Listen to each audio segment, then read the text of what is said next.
Oh my God. John, long time no see. Hello, hello.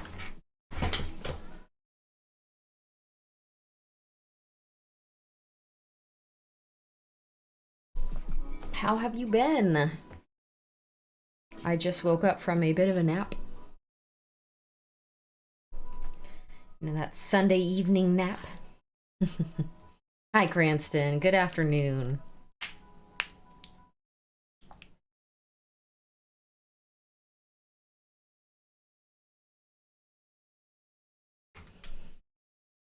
I had a fairly productive weekend. Oh shoot, I need to go downstairs and grab the thing that I want to show you guys.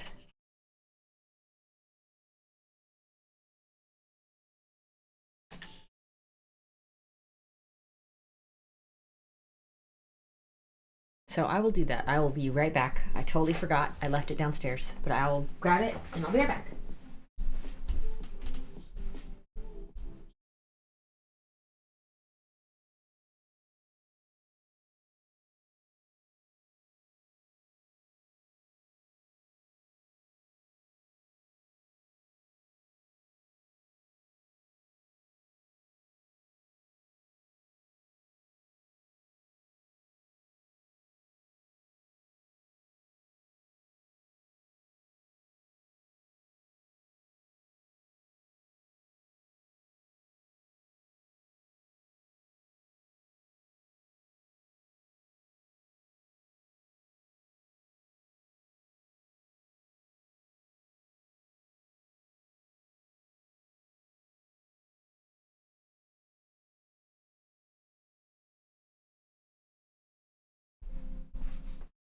I am back.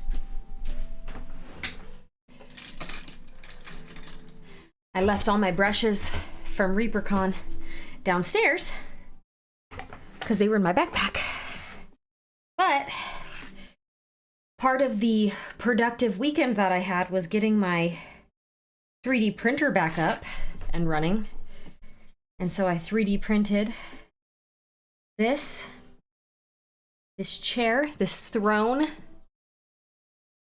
because it's going to be my part of my diorama for next year, for ReaperCon next year. So I found, actually, No Time for a Bull found this throne. I think this guy is a mole. I don't know if you can see it very clearly, but I think he's supposed to be a mole. But my diorama, let me get the pieces for it that I already have.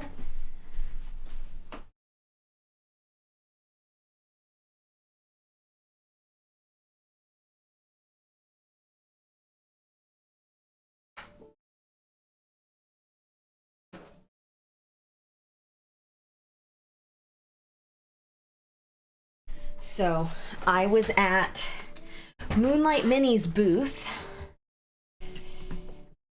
and someone was obsessing over this miniature right here. And I was like, I like him. He's like a rat king. So I was like, okay. So he's got to have his throne, right? So here's his throne. And it's got like the face of a rat or a mole or whatever right there. So I thought it was perfect. And then, so he's going to be like here standing in front of his throne, like this. Imagine. And then I went to Knots and Stitches. Hello! Another individual I haven't seen in a long time. How are you doing?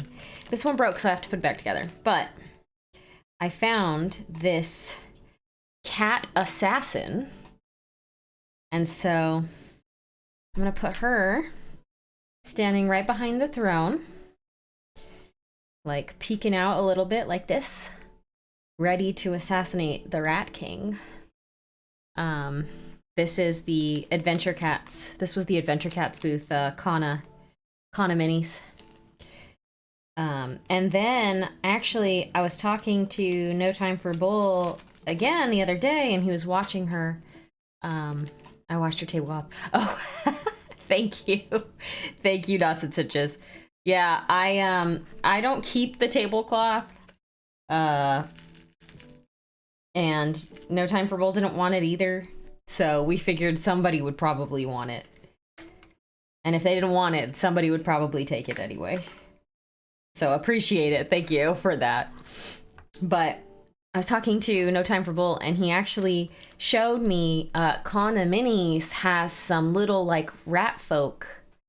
I think that she probably sculpted a long time ago. And now that my 3D printer is working again, not only am I able to get the throne, but I think I can probably also buy the rat people and 3D print those, because what I want is I want this guy to have his throne, and he's on like the elevated platform that they usually have. Hi, Clavicus. And then he's like addressing all of his rat people, his rat folks, while the cat assassin is getting ready to end him. So I thought it would be a cool little diorama for next year. So I'm gonna do that. So I got the throne. I just need to purchase the little rats. But if anybody here finds a variable amount of little like rat folk, please send me the link to that. I haven't actually like gone and looked, so I'm sure there's a ton that exist out there, and I have a few. But if anybody finds any little rat folk, send them my way so that I can take a look. A swarm of rats is a plague. So the cat could be a plague doctor. Ooh, I like it. I like it. That's funny. All right, so this is what we're going to continue painting today. I'm going to start highlighting up all the purples. The hair is, I see a few little things that I want to fix, but the hair is pretty much done. And then we're gonna start on the purple. I like that a lot, Cranston. I probably should empty this water. I'm gonna go and dump this really quickly. Yes, John, you can. Prep is always the most time-consuming part. I'll be right back.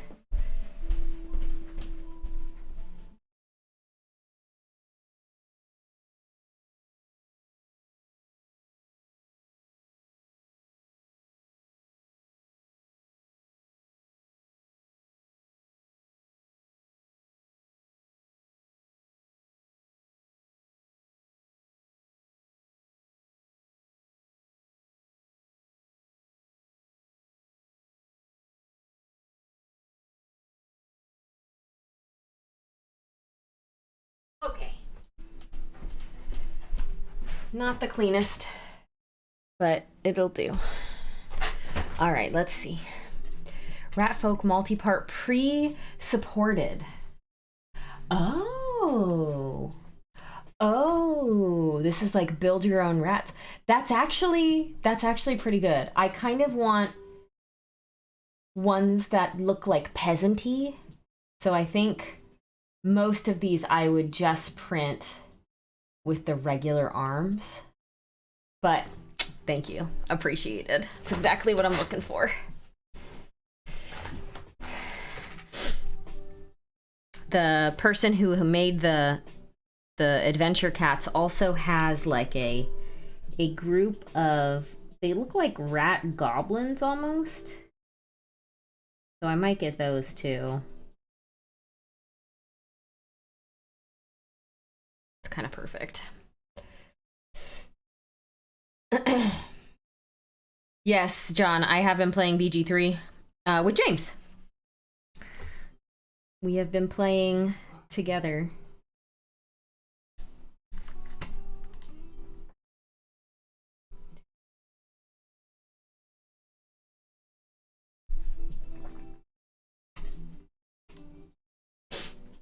All the other ones are mostly armored and armed, but don't forget your Rat King should also have at least one Royal Rat Guard. Yes.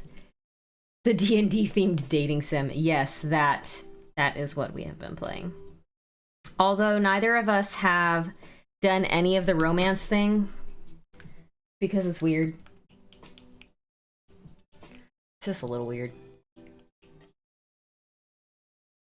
I don't really want to do the dating sim part of the game. All right, what's this one? Halberd Rodent Knight. Oh, there you go.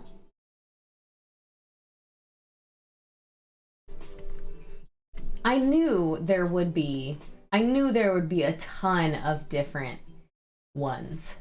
I'm gonna have to go through and look. I didn't even think about looking at my mini factory, but I guess it makes sense that there's a whole bunch of stuff there. I'm in the last light in or whatever, the in the middle of the shadow area. Oh, I didn't even know. I don't think we've gotten to that part yet. We just went to the Underdark Forge. The Forge. There's actually not that much rat folk. Yeah. I mean, I feel like anthropomorphic creatures are still kind of new, so there aren't like a ton of them out there yet.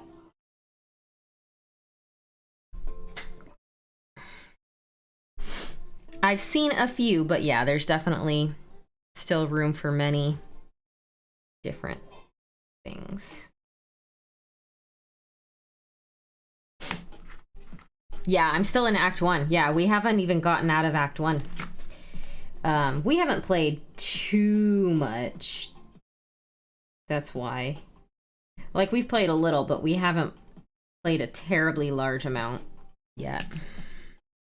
It's just like regular D&D, where you want to discover and learn everything you possibly can in every single area that you're in. So it takes forever to do any, like, single area. Shadow Forest is beginning of Act 2. Oh, gotcha. Okay. Yeah, we have not gotten quite that far. I don't even know. Thankfully, like, I haven't gotten very many spoilers for it. Which I'm glad. But yeah, I think my 3D printer is gonna have to go maybe like in the garage or something. I currently have it in this room with me, which it's very stinky. And I don't want to die because of 3D printer toxins. So I might have to put it in the garage. I'm actually playing a ranger. I wanted to play something where you have a pet. And I am playing a ranger, and I have like my not Find Familiar. Well, I have Find Familiar, but there's another one, and I keep forgetting what the name of it is, but essentially I get like a fairly strong, a choice between like 6 fairly strong pets, and I've been choosing the boar quite a lot. The boar has like a chance to knock people down, and it does work. My boar does work.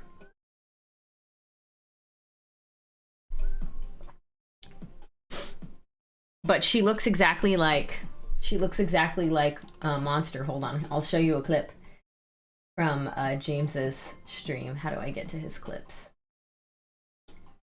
How do I get to his clips? Ooh.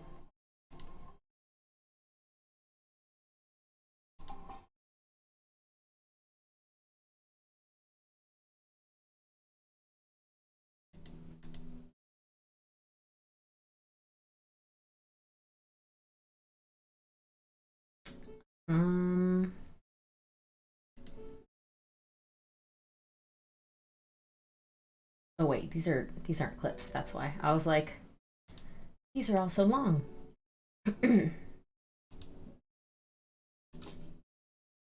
The clips.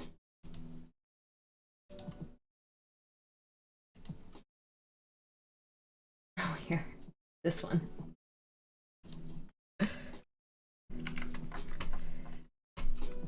Boop.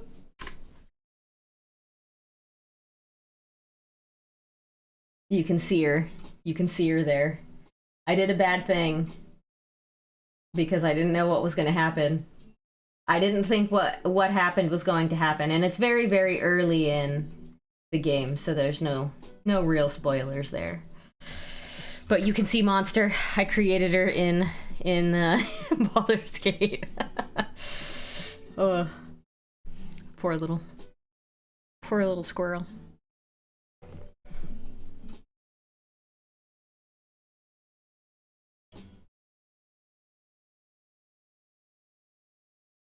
I feel like a bunch of people did the same thing I did, not realizing what was going to happen.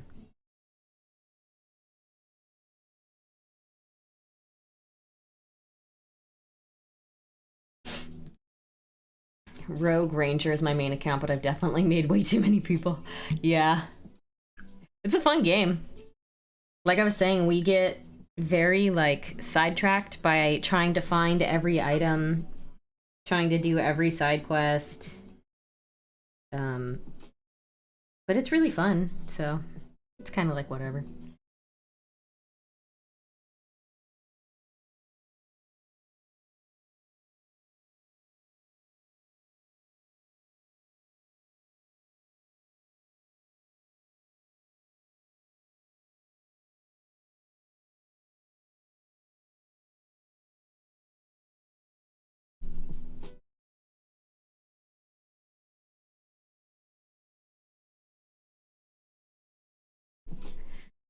Yeah.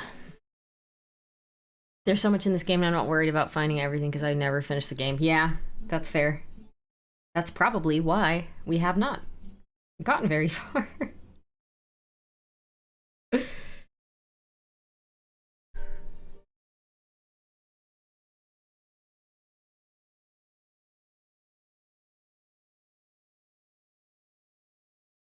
All right.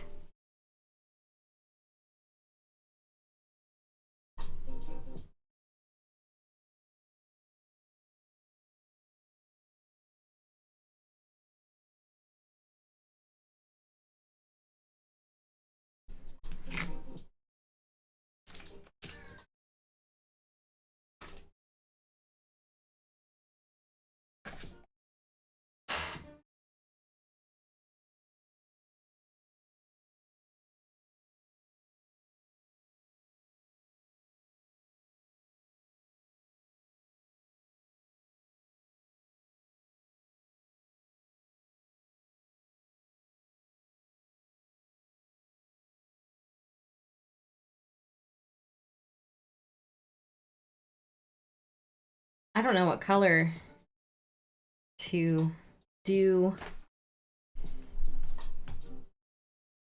the scale, the spines that are like growing out everywhere.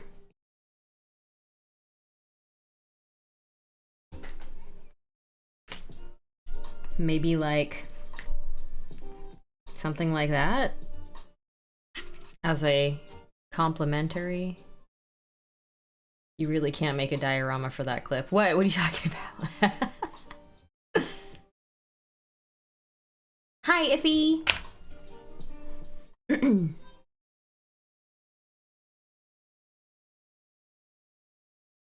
What clip are you trying to make a diorama for? The one of Monster kicking the squirrel? Oh, murdering the squirrel? I mean, you could.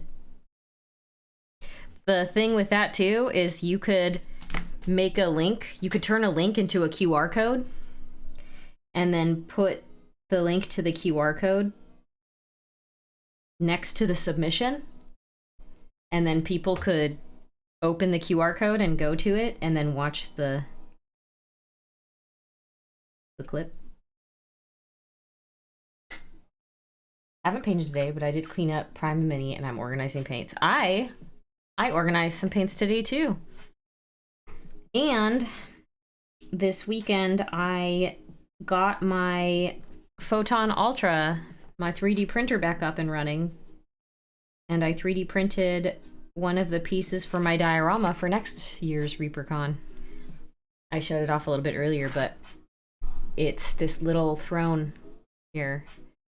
I purchased a Rat King from Moonlight Minis, and then No Time for Bull helped me find this throne. And then, so it's gonna be the Rat King.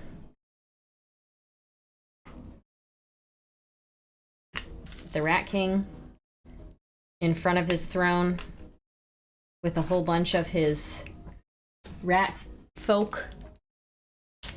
And then I'm gonna have this cat from Kana Minis, the Adventure Cats, standing behind the throne, kind of like poking out a bit, like getting ready to assassinate him. Now I know it's probably hard to see, but it's gonna be like that. And then down here, like, I'm gonna have like a stair or two so that these two are elevated, and then down below I'm gonna have a whole bunch of little rat people.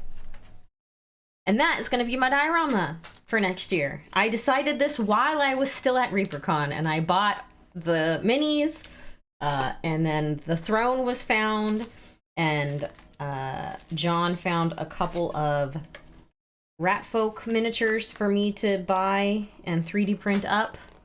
So, frankly, my dear, I don't like it. Wow, rude. Rude, Bug King. I think it's gonna be fun. What are we talking about? We're talking about the diorama that I want to make for ReaperCon next year. My cat assassinating the Rat King diorama that I want to put together.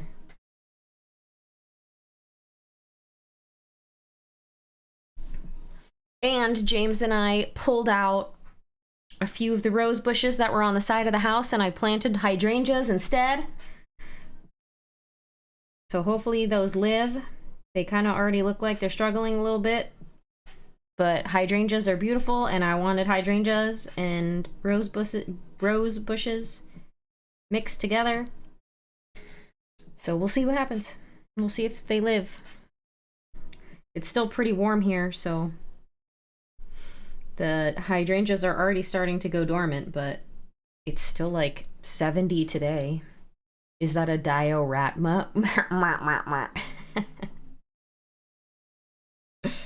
I guess you can call it that.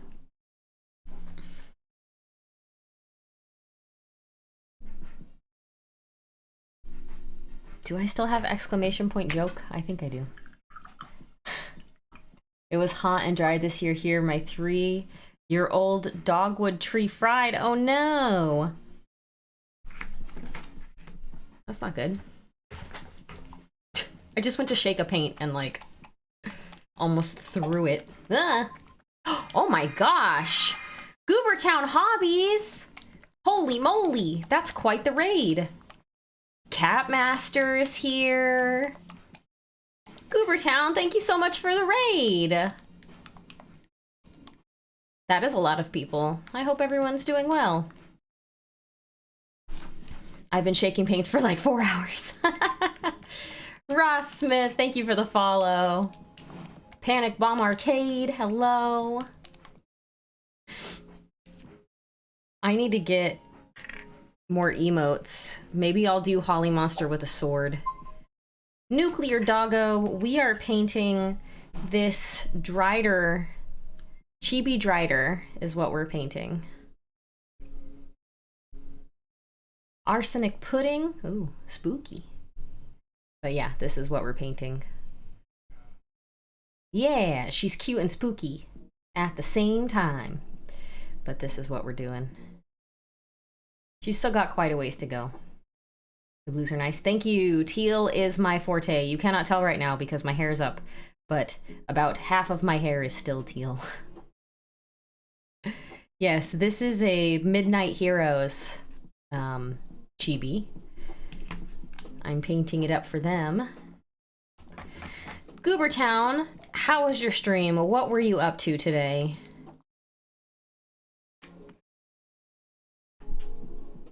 If you have a link, feel free to share. As long as it's safe for work. Oh my gosh, that name. I'm going to butcher it. I'm gonna just call you Slim. Cause that, thank you for the follow, Slim. I thought your hair just grew in teal. It's been that way since I've known you. I know. I need to, if I decide to re-bleach it, if I can take it out of this clip. It's kind of stuck. It's been, I think, 2 years since I bleached it and dyed. I mean, I put more color in it every couple months, but it's almost not even teal anymore. It's almost fully back to my natural color, which seems to now be like a dirty blonde-ish. But yeah.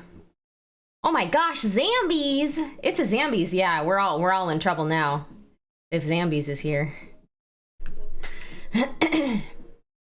Hedgeball, thank you for the follow as well. But yeah, I don't know if I'm gonna bleach it again. We'll see. If I bleach it again, it will all be teal again, but we'll see. Haven't yet decided what I want to do with it.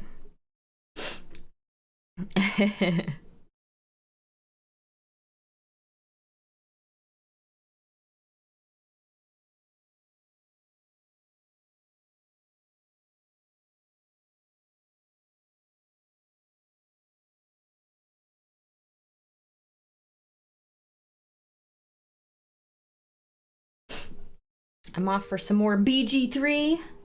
All right, John, no problem. Enjoy your game. Try not to kick too many squirrels. Spider boot, spider boot. Does everything a spider butt does? Yes. I think I named my stream Spider Body this time, not Spider Butt. Just because I mean, I guess technically I still am painting the butt. The last time I was painting the bottom of the butt. This time we're painting the top of the butt. But the butt is the butt.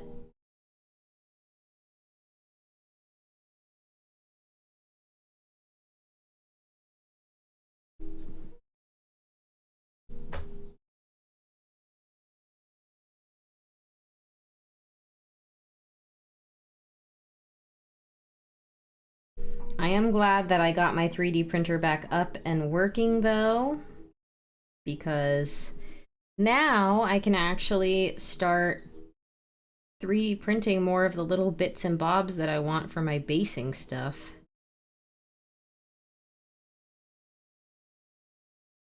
And I won't have to outsource it somewhere else.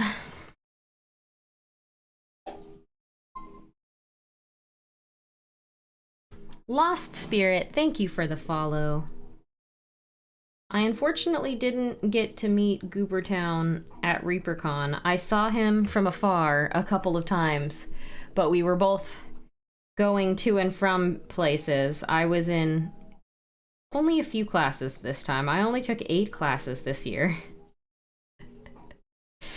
Dumb question because basing is not my forte. Do you cut the mini off the base? Thankfully this one didn't have a base, so she's currently just stuck down with some sticky tack to this like big base that I had. It depends on the mini and if I want the base integrated into, you know, the rest of the mini. Like these guys all had bases that I was like, oh, I could totally leave them alone, right? Like these kind of had their own bases and you wouldn't really be able to cut these easily off of the bases anyway because they're like so stuck on there. Other ones like, I don't know, maybe this guy, if I wanted to put him on some other place, you could cut this. You could cut this. You just have to be careful cutting around the feet because sometimes you can accidentally. A wheelchair octopus. This was from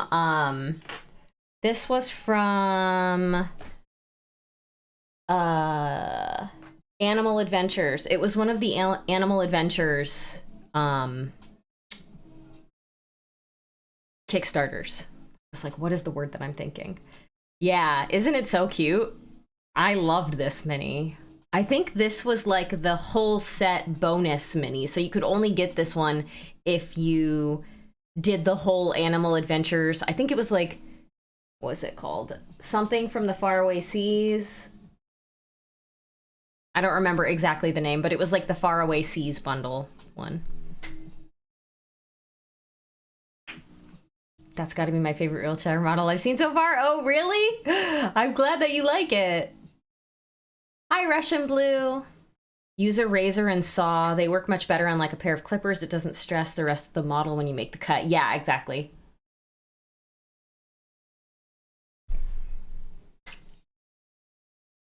I'm also drinking coffee because I just took a middle of the day nap, so I'm still kind of waking up again.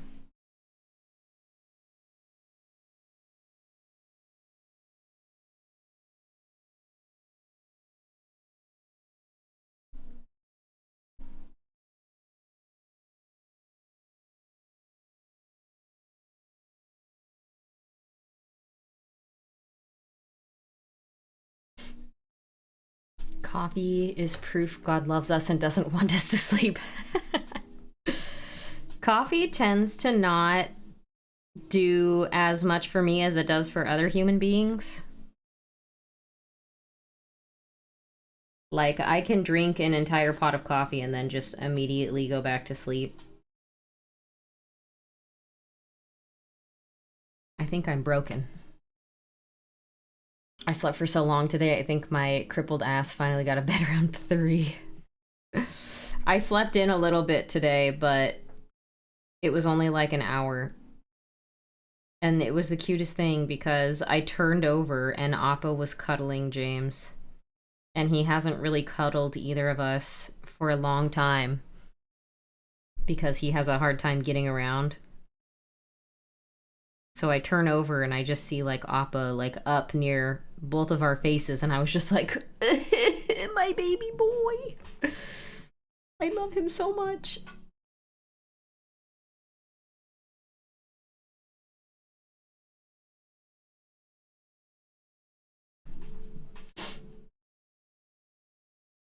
I didn't even like realize he had moved up to our faces.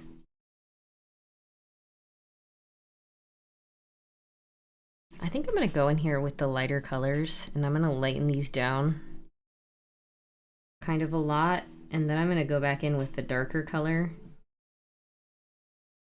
and put the darker color back in because I think it'll be easier because most of the shadows are like single little lines.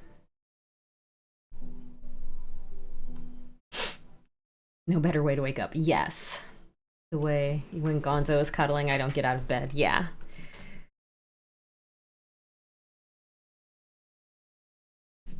I see a stray hair on this brush. Don't do that to me, you.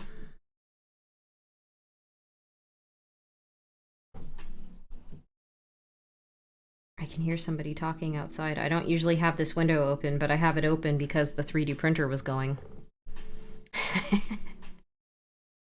She does have quite the badonkadonk. It's true. Big booty spider.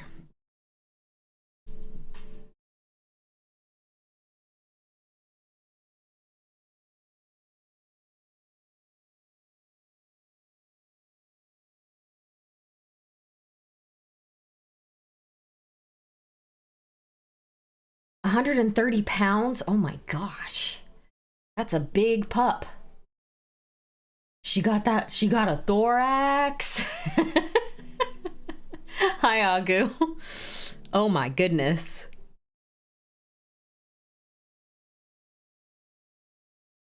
He's a big old meathead. What kind of dog is it, Cap? Hi, Shiny Mew.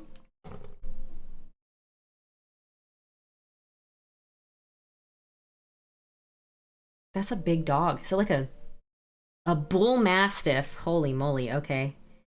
Yeah, that'll do it. Bull mastiff.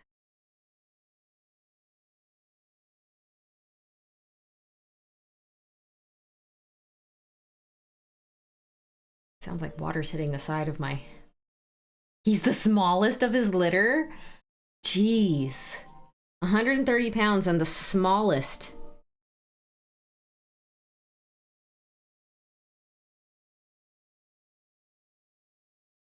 That's kind of crazy.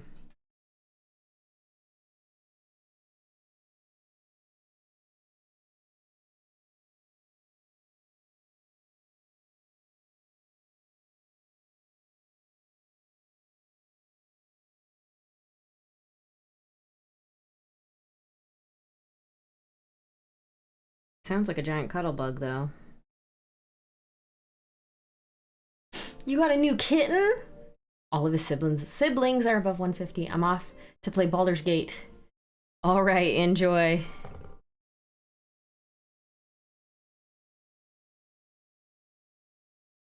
I've been very busy with work lately, so James and I haven't been able to play as much Baldur's Gate as I would like.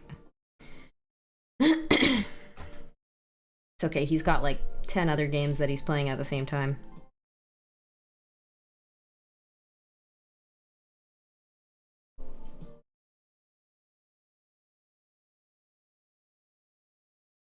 He's a cuddle bug until you move one too many times, and then he grumpily gets up and goes to the living room. That's Cora.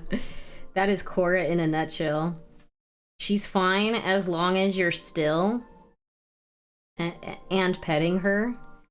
The second you either stop petting her or you move enough, and she's like, nope, I'm out. And then she leaves and she goes and lays on the floor.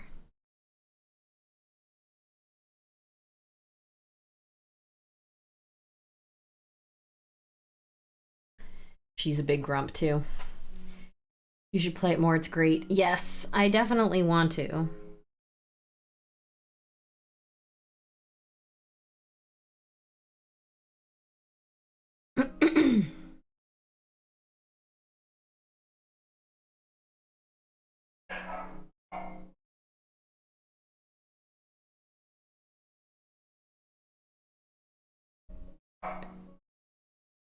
Someone outside is knocking things around and the doggies don't like it. So they are borking.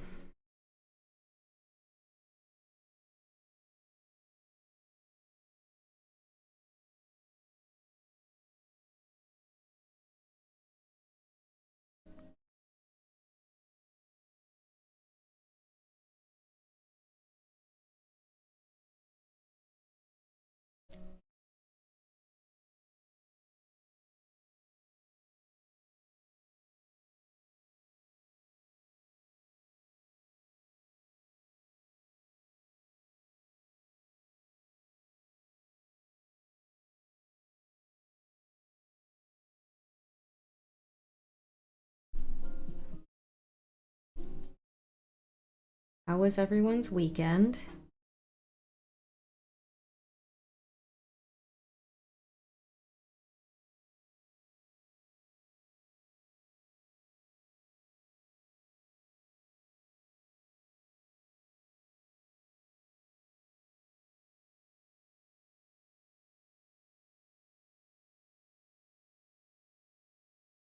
Anybody do anything fun?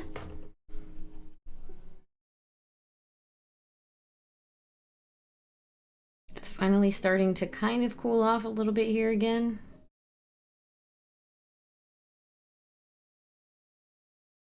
Starting to feel a bit like fall. Oh, my voice is going. That's fun.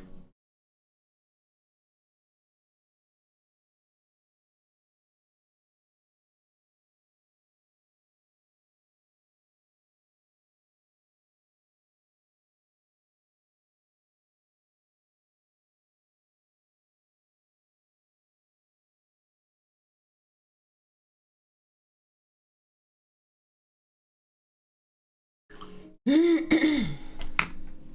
hate it. I cut shelves from my nerd cabinet and filled it up. I did HHN Thursday and Universal Friday. Does that count? What is HHN?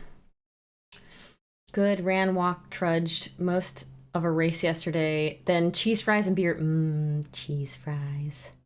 Played the shit out of BG3 and then prepping a ton of Tau to paint. Nice.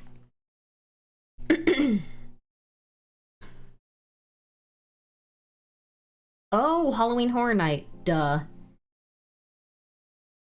I was just saying how it's starting to feel like fall, and then I forgot that Halloween Horror Night is the thing. Yeah, that's definitely fun.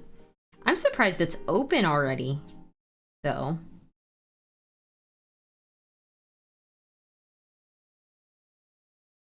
I've only ever been to Not Scary Farm. I went to that once many, many, many years ago.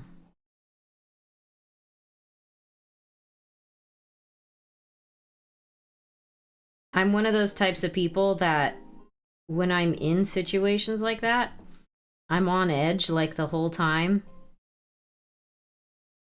So it's really hard to like actually pop out and scare me. They open the first week of September. Oh, I didn't even know they opened that early.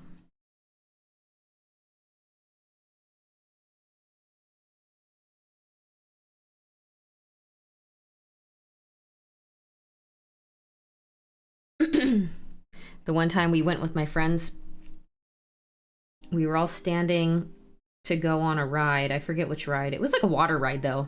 And it was night. And I was just like, why are we doing this? But we were standing in the line to go on, and we were like up against this wall thing. And it was like metal.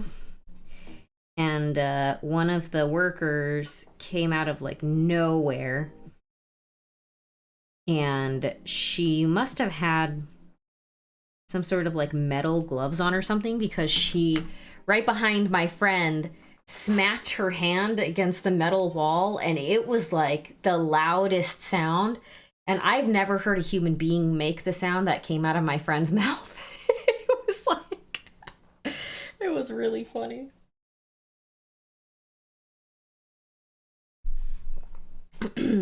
We managed to do all 10 houses. I was dead by house 10. It was a long day. Oh man, that's fun.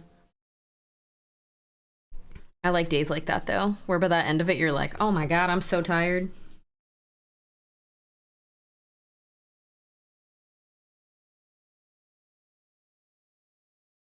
I'm not usually like physically tired by the end of a day. I am usually mentally exhausted though.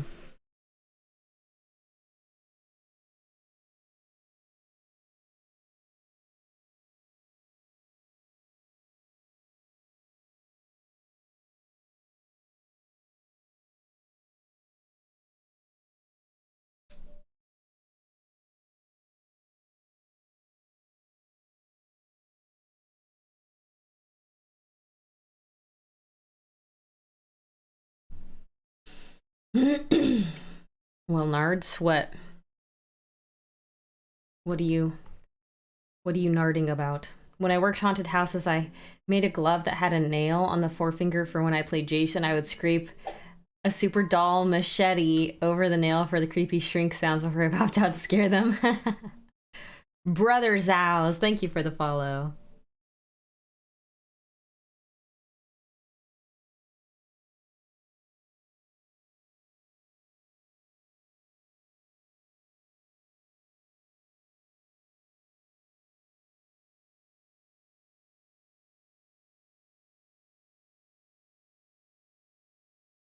Can't log into Foundry site. Oh no! That's not good.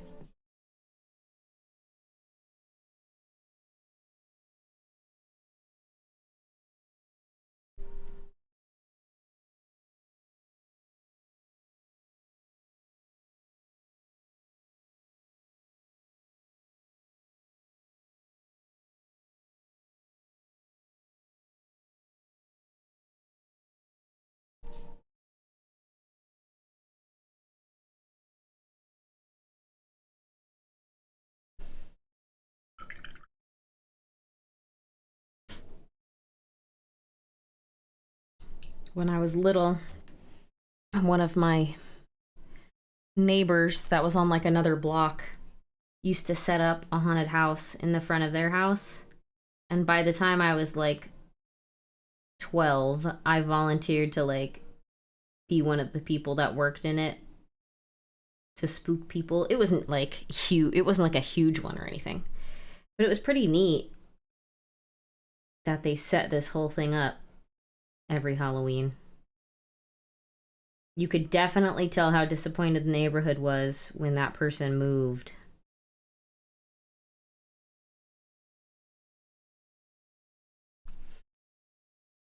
There was a 2x4 I would smack with the machete to have a good wood splinter and debris while walking out of the fog too. It was a fantastic setup. It was super foggy maze.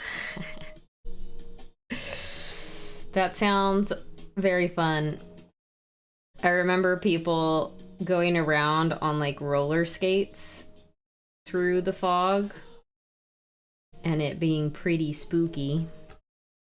And then people would have like chainsaws with no, obviously with no chain in it, but still, the sound is still there.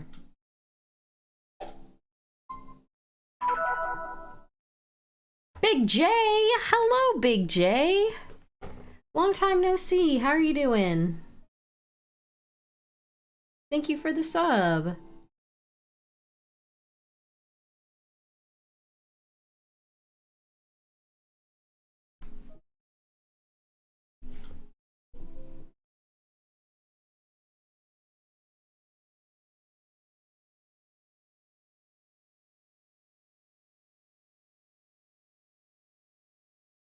The sound is what makes it scary. Yes, for sure. I'm doing all right.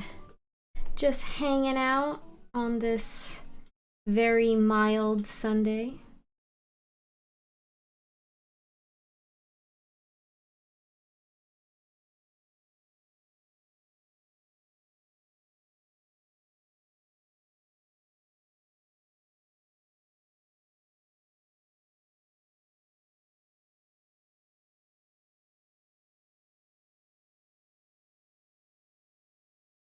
Someone in my current D&D game is using my mini. Amazing! That makes me so happy.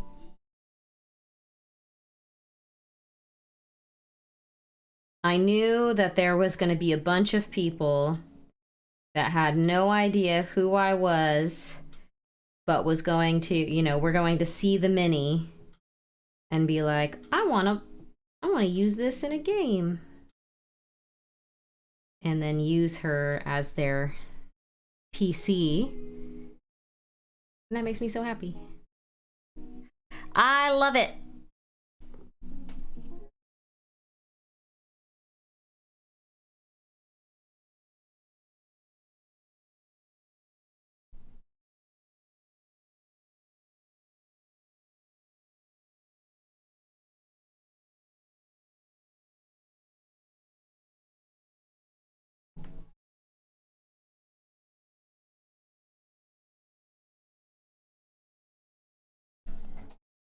I may or may not have gotten a dozen of them when they came out. I got a lot of them too. I still have a few, but most of them got either given away or actually no, they all got given away except for like 2 of them.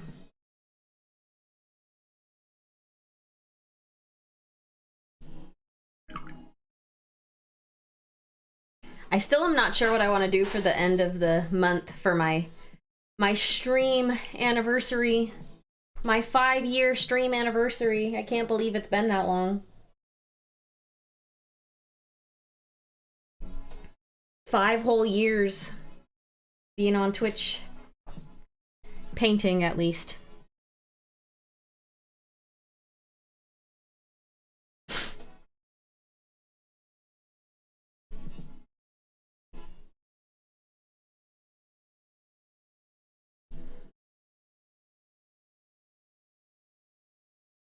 But that is at the end of this month.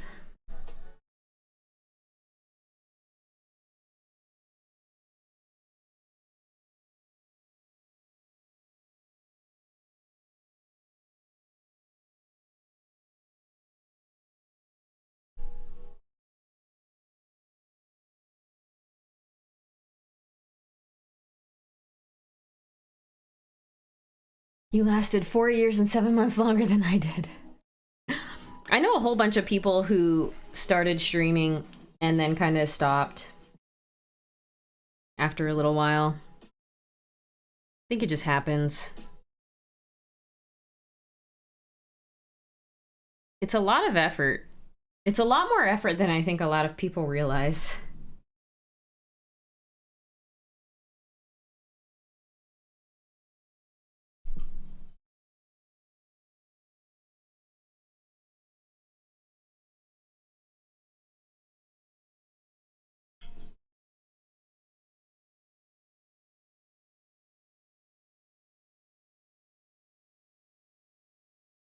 would think just like sitting down and painting, that's easy. No, it isn't.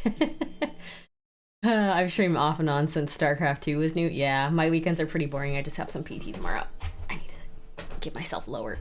There we go. Most of everyone I started streaming with doesn't anymore. I think Zambies and Brush are just about all that's left from when I first got into the community. How long have you been streaming for, Cap? I know you've been around for a couple years, but I don't know exactly how long you've been doing it.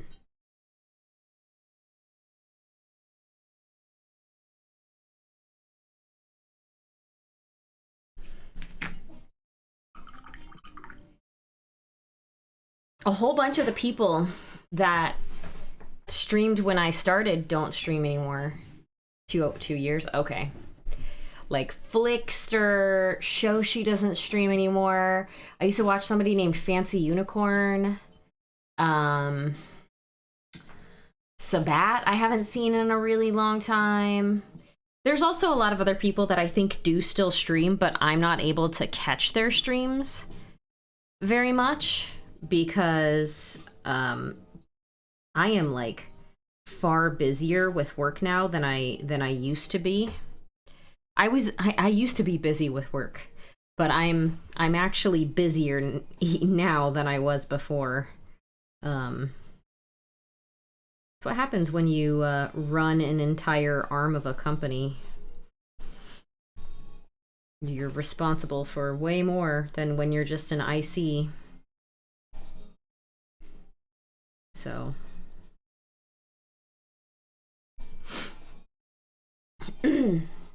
big one for me. I don't get to catch anyone anymore now that I stream in the mornings. Yeah, exactly. See, it's like streaming is cool, but the more you stream, the less you get to watch other people stream. Yes, and Catmaster is another miniature painting streamer here. For those of you who are unawares, I'm sure most of you already know. But follows are free, so if you want to go and give Cap a follow. I was sad not to see Jenny Joya streaming any more painting. Yeah, a lot of folks also moved out of painting. I don't know if Jenny... I actually don't know if I've ever caught Jenny's stream before.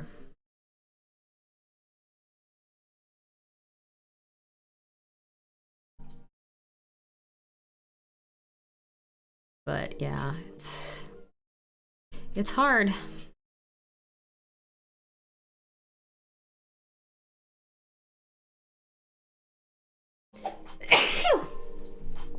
Excuse me. I was having to sneeze there for a while. R. Scott, thank you for the follow. I was saying, don't tell anyone, but that's why I don't stream on Friday, so I can hang out. Holly is doing a special Lego stream with myself and Yeji. Yes, I'm going to be streaming Lego with No Time for Bull and Yeji from Snickernack next Sunday.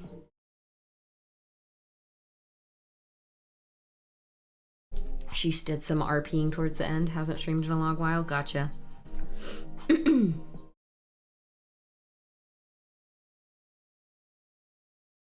Yeah, a whole bunch of folks that used to stream stopped. It's rough. And like Maharoon too. I used to watch Maha. Taveria. Shoot. Key Lime Prime, Crocodile. Trying to think who else. Even like Jimmy the Brush, I don't think streams as much as they used to. Maybe they do, I don't know. Those are the folks that are like in the mornings when I wouldn't be able to watch anyway. Legos. Happy I got her stickers magnets before she stopped. Yeah. No Time for Bull had gotten her some Lego like flowers. There's like the flower sets. Her birthday is always during ReaperCon. Is the streamer drop off because of Twitch? No. I don't think it's because of anything that Twitch specifically did. I think there was a large influx of streamers. So here's my opinion. And I could be wrong, but this is what I think. And this doesn't affect me because I'm not like trying to do this as a job. But there was a large influx of streamers a little after I started streaming. And that large influx of streamers was a good portion of people that used to watch other streamers.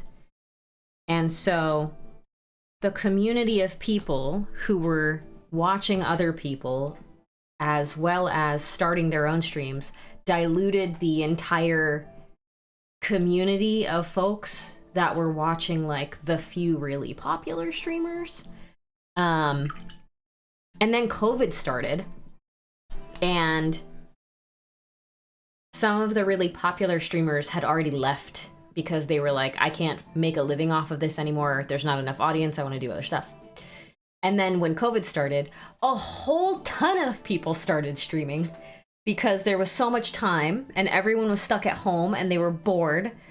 And so a lot of the folks that started streaming around when COVID started have also stopped. So all of the like really popular streamers stopped streaming for miniature painting. Not all of them, a lot of them, a good portion of them. And then when the influx of new streamers came in, some other folks stopped as well. And they just never came back. But I think it's, you know, it's various reasons. But that was at least kind of what I saw. Or what I speculate is partially what happened. There's not a ton of people bringing more viewers onto Twitch, so the community of folks that watch are very diluted between people, between streamers, and so you have to kind of like pick and choose who you want to watch, because there's a lot of miniature painting streamers around.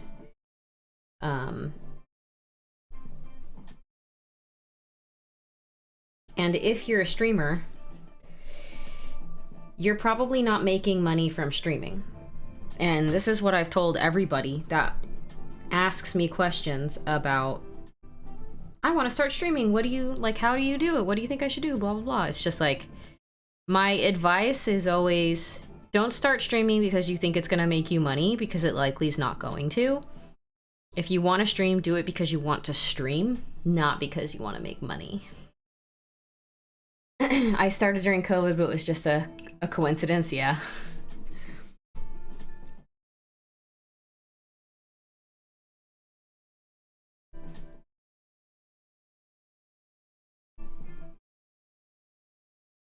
I've had so many people reach out to me and be like, what camera do you have? What PC do you have? What's your lighting setup like? What's this? What's this? What's this? And it's just like, I started out with a Logitech 920.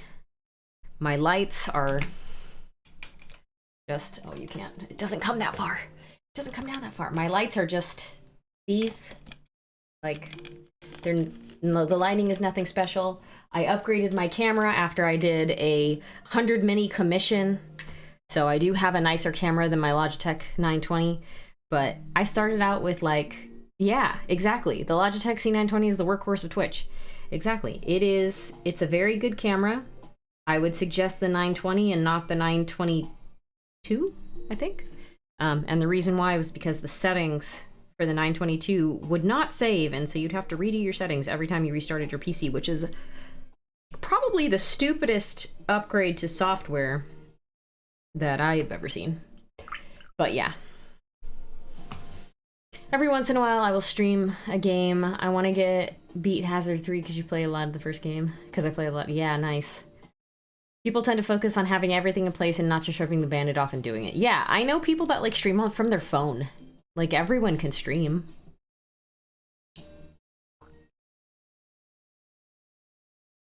Never know what it was like back in the day. Yes, James, I want carnitas.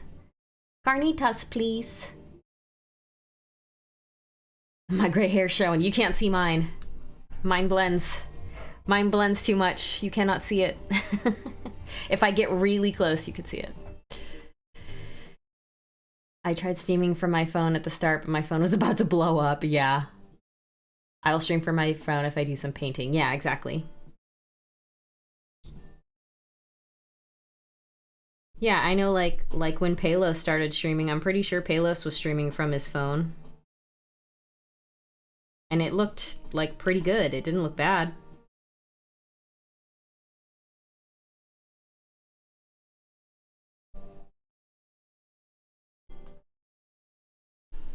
I should probably eat. Yes, you should. If it's late where you are. If it's 6 p.m. where I am, it's, like, way later. Go eat.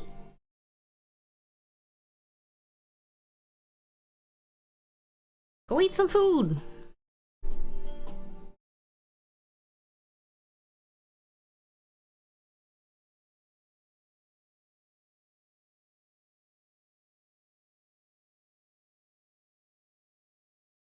All right, we're just slopping this paint on at this point.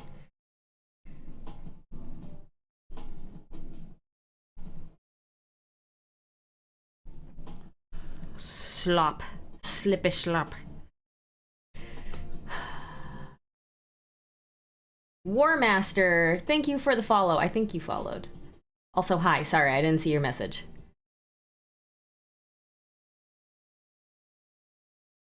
At least you are putting paint on a mini. Yes. A lot of streaming seems to be about the human interaction and share your hobby love. Not many people care about care about the quality of the camera as long as it isn't 16-bit. Yes.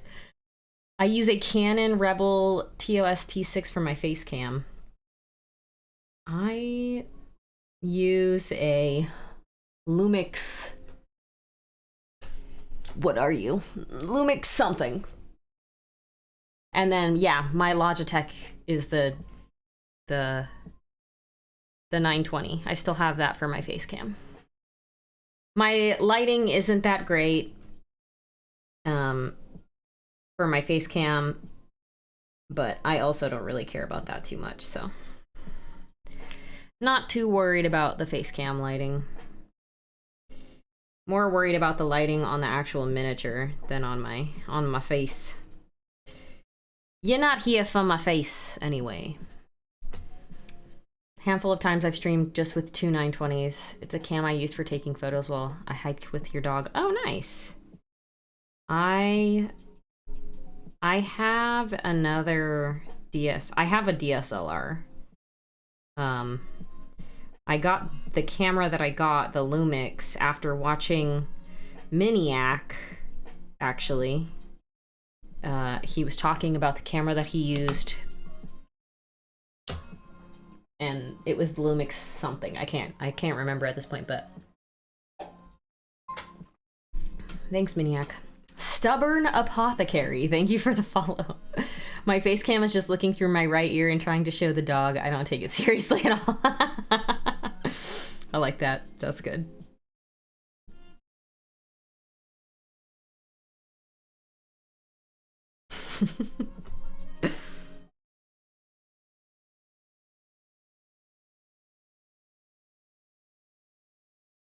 I still haven't figured out what color I want to do all the little spinies. I might try one in one color, and then if I like it, I'll continue on with that color.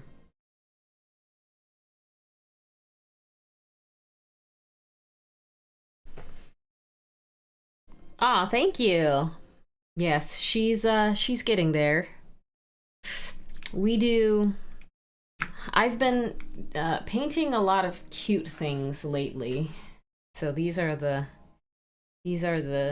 some of the more recent things. These are all from the animal adventures.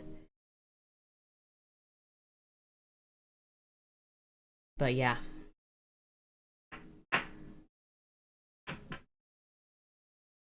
I don't have anything else in front of me that I've painted recently. But teal and purple are like my favorites. So like this was one of my entries to ReaperCon. I think it was last year. I painted this gal. I painted this pumpkin guy with purple non-metallic metal last year. I didn't do the back.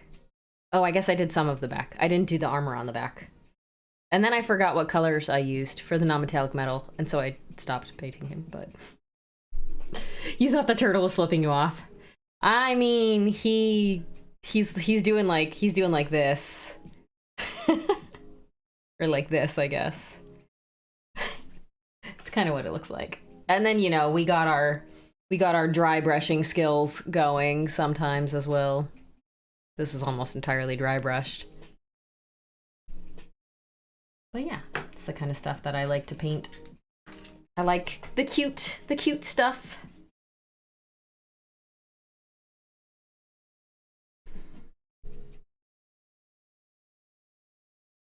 I wonder if I should do all of her little spiny thingies like a gray color.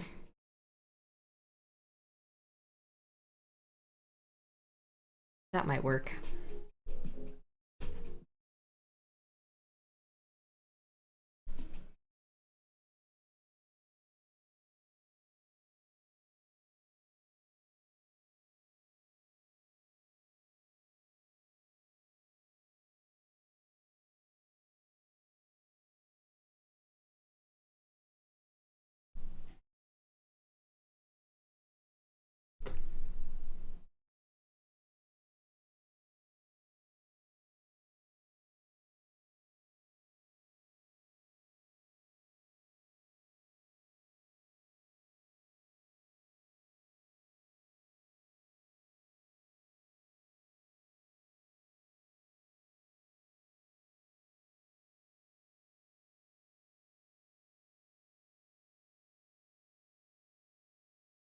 Here's the question. At 8 p.m., do I even start priming 30 plus models in their bases, or do I save that for tomorrow during daytime? If you do it tonight, then you don't have to do it tomorrow. I have all my Stream Painter stickers next to each other. Just don't have a place to stick them. I have like a literal bag filled with stickers from all of the like various folks over the years. Definitely not enough places for them.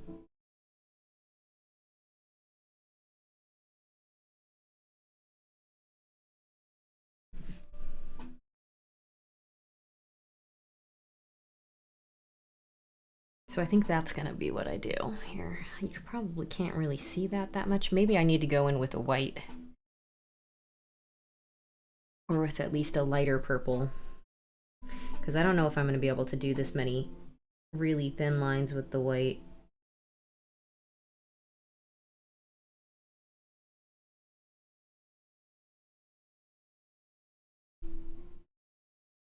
Maybe a really light purple.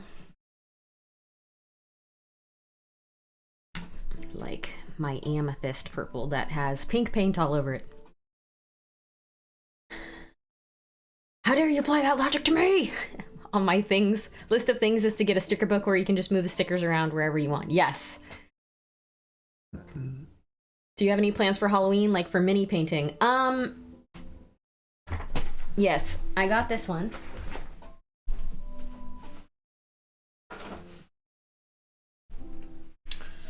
And I might paint this. Because it takes me so long to like paint one thing, this will probably last me the entire month. But I really liked this one. This is a Moonlight Minis as well. And I was thinking this one would be a good October paint.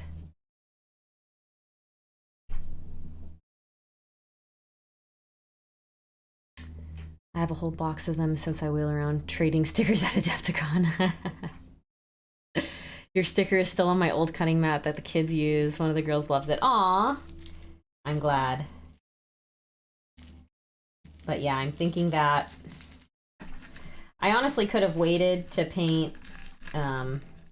He doesn't want to get back in this little container.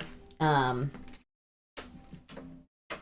could have waited to paint the spider. She's kind of like Halloween-ish, you know? Love that pose and the slouch. Yes, this is Moonlight Minis miniature.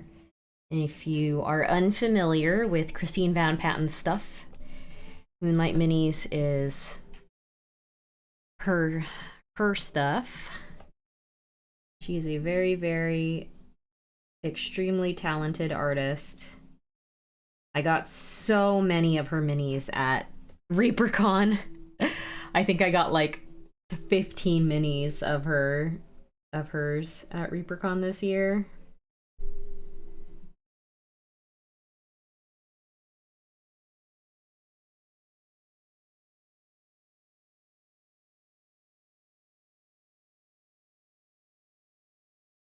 Might have to go in with an even lighter color here.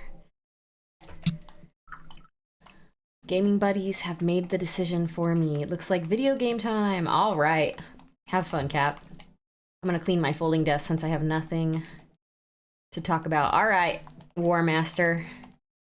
Thanks for coming in. We'll see you later.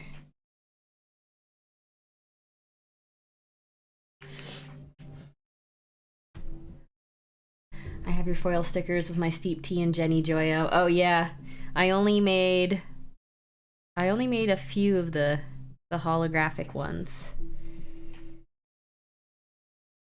They are definitely more on the rare side, the holos.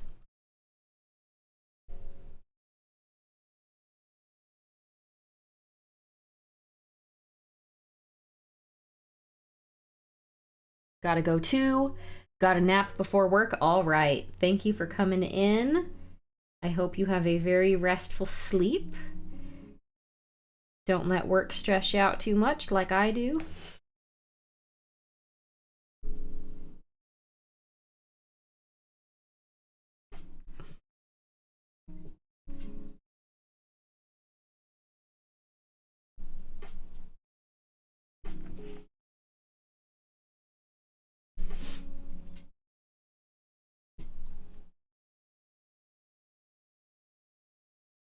I will probably do a little bit longer for my stream. Although MTG players say foil. Retiring is great for work stress. I will be able to do that, fingers crossed, at some point. Not for likely a long time, though. I put a significant portion of my paycheck into my 401k, though, so that I can try to retire as soon as humanly possible.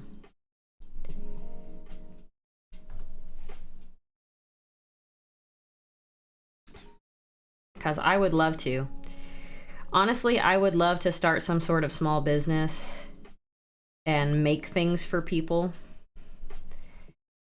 No idea what I would make, what I would enjoy making, what I would be successful at. But I think that would be pretty fun to figure out.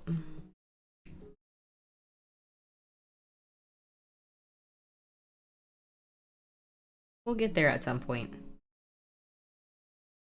I'm usually too busy working to think about what I would do if I wasn't working. My mother retired early this year, now only works part-time. Yeah, see? But how old is your mom, Agu? I feel like people are retiring later and later and later in life because they don't have a choice but to continue working. Like, I'm not even 40 yet.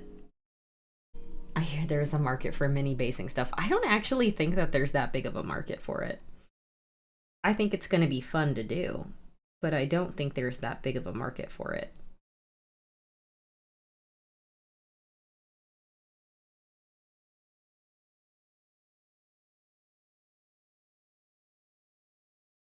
We're going to try our hand at it anyway, just because it's what I want to do.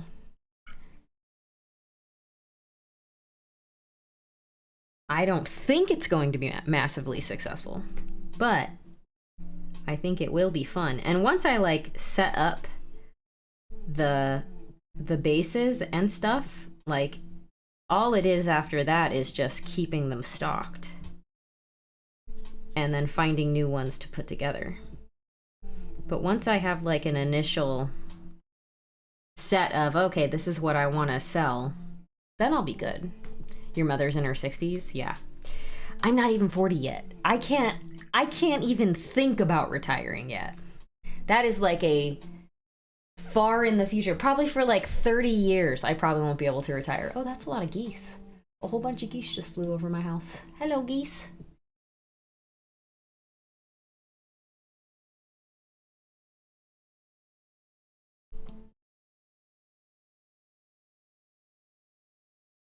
Do I want to retire? Absolutely. Can I afford to? Absolutely not. Gotta keep living.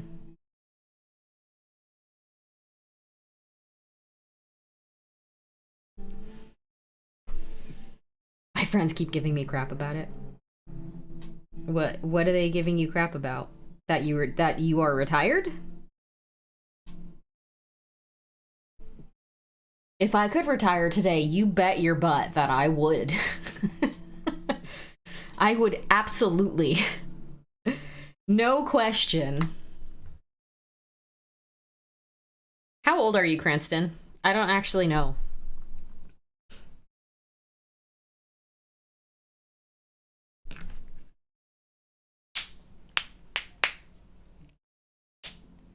$48? I mean, I feel like 48's not that bad. Like 48 sounds like a great age to retire, you know? Where is my... I guess we can use blue. If you have figured out how to like support yourself for the next 40 years at the age of 48 and you have enough money, or like you've done things where you know you will have enough money, why the heck would you not? Why would you not retire? Like I said, I would retire today. I would retire yesterday if I could. Exactly. I feel like most people here would. I'd still want to do something, you know? Like, I don't think I could just do nothing. But if I could just, like, paint minis, go and travel, go into nature and, like, do hikes, take naps every day. I love sleeping. I'm really good at sleeping too.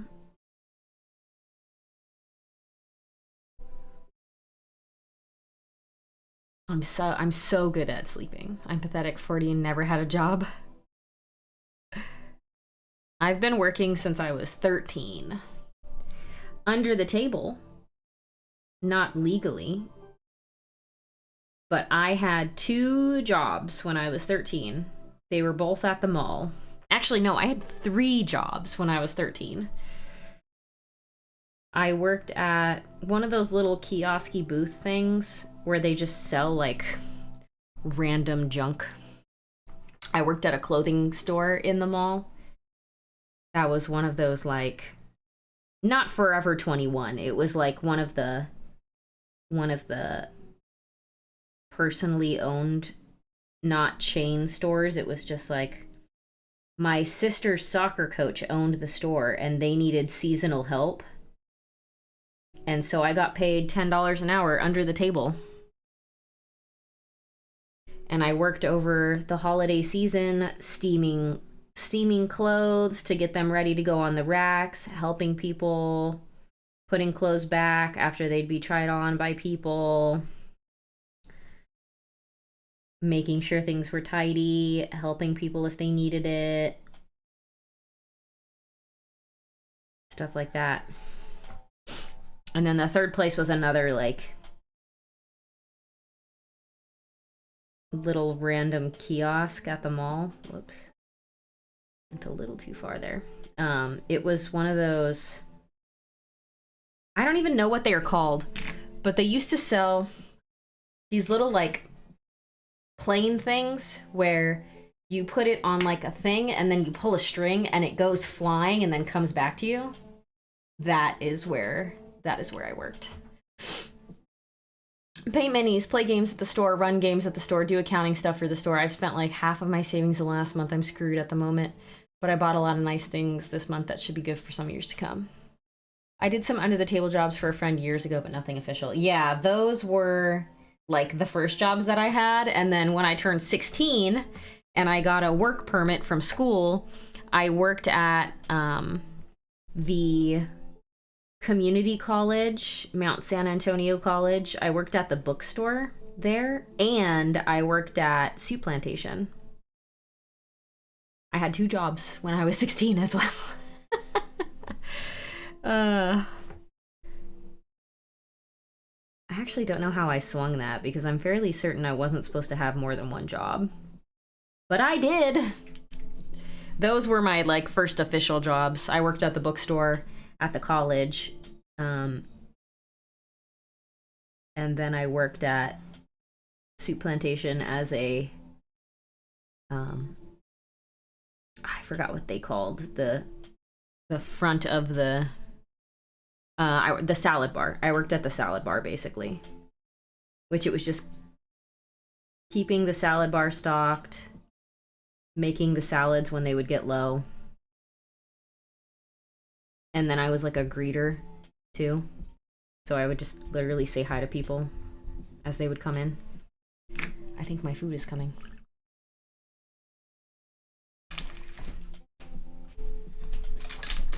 Thank you. Yum, yum, Yeah. yum, yum, yum, yum. Carnitas. Ah. It was what? What?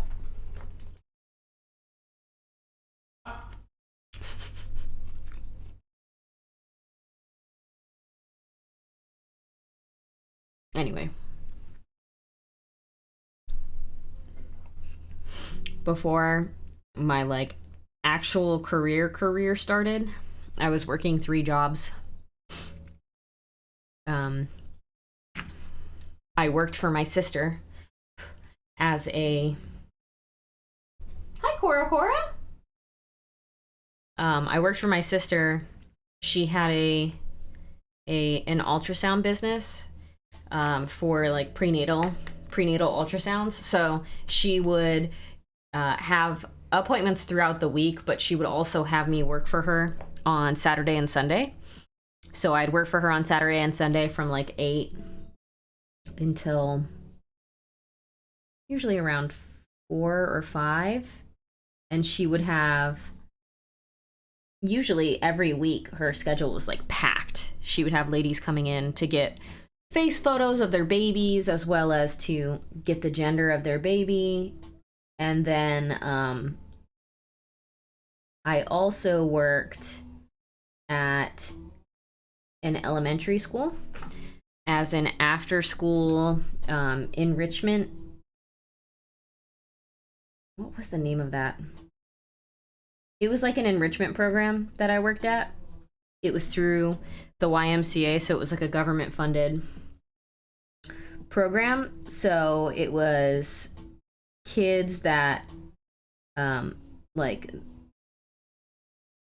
their parents were on the lower end of the income side of things.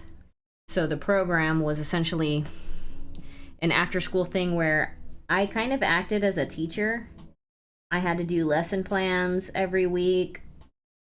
So we'd have them for an hour. And during the first hour, no, we didn't have them for an hour. We had them for, it was after school until 6 p.m. was the maximum time. So the parents had to pick them up by 6 p.m. So the first hour we usually spent helping them do their homework, because we knew that like a majority of those kids, they would get picked up at like 5 to 6. And so they'd get home and like their parents wouldn't have a lot of time or energy to help them do their homework. So the first hour was always helping them do their homework. And then the second hour was some sort of like physical activity and snack. So they'd get like a thing of little, like 100-calorie pack of like crackers and like a juice pack or something. And then we would do some sort of game / physical activity just to like get some more of their energy out. And then the next hour was always some sort of class. or game that was structured around education. So we'd have like math or science or something like that. And then the last hour, so from 5 to 6, was kind of just like open time. So some kids would actually choose to continue to do their homework. Other ones would sit around and play board games because we always had a lot of board games. Other kids would just like draw or color because we had like markers and crayons and a ton of paper for them to do that kind of stuff. And then some kids would just want to sit around and talk with us. So there was 4 of us plus like the coordinator person. And we would just like sit with them and just chat, just talk about stuff. We also did like camp songs and all those like kind of random little things. I loved working with kids. That was my job number 2, and then my third job was I worked at Domino's, usually on like Friday, Saturday, Sunday. So Friday night, Saturday night, Sunday nights when they needed like an extra delivery driver. Those were like the only hours that I really spent at Domino's were the weekends when they needed more coverage. And I was also going to school. For a year of that, I was going to school for massage therapy. So from Monday to Friday, from like 8 a.m. till 1, I think, or noon, I was in class. I was the busiest person ever. If there wasn't something to do, I always found a way to cram something else in that would fit within my schedule. Good night, Iffy. I'll see you later. Yeah, so a lot of you probably don't know that, but I did get my certificate for massage therapy. By the end of that year-long class, my forearms were so messed up, though, that I couldn't, like, go into it as a profession. But yeah. That was a really fun one, because it was 2 hours of technical. So you would get a massage for 45 minutes, and then you would like switch, and then you would receive a massage for 45 minutes, and then there was a 30-minute break for lunch, and then there was 2 hours of like book learning. So we learned about muscle connections and bones and like why things function the way they do and all that other kind of stuff, which was pretty neat. I really liked that class too.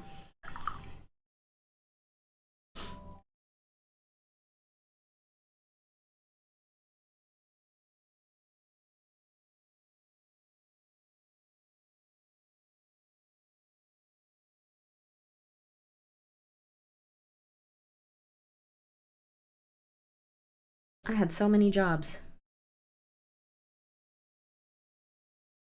And now I just have one job that stresses me out. What about business accounting where you massage the books? I can't say that I know very much about business accounting, unfortunately.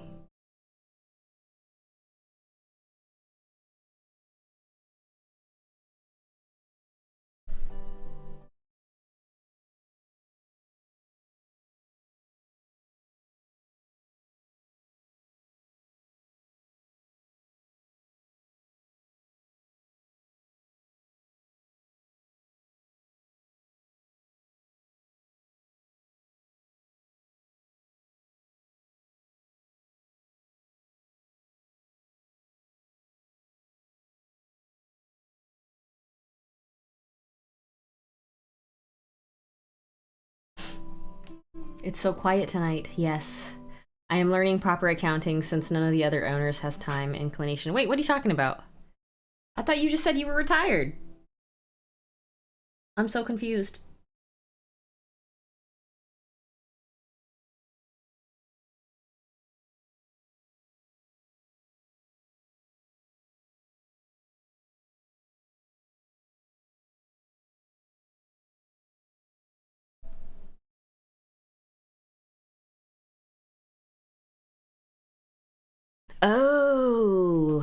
The game store that you co-own, I see. Okay, so you're not actually retired. You still are doing stuff. You co-own a game store. I wouldn't call that retired.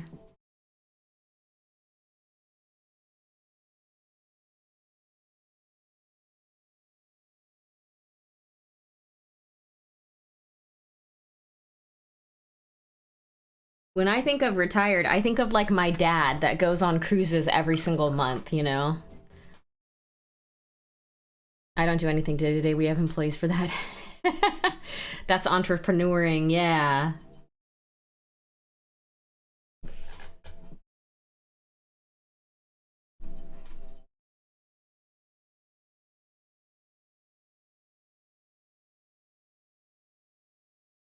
See, if I owned a business like that, I don't think I would be able to like not go in and do day-to-day stuff. I think I would probably be like in there every day helping out. Ah! Crap!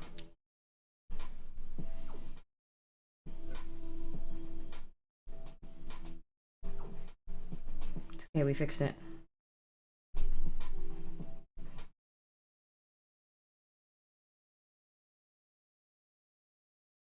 New game store opened near me. Been going there. It's been a lot of fun. There's nothing in my county. All the local game stores are just outside. I miss having an LGS. Yeah. If I were to move to a small town, I would probably want to open up a game store like that.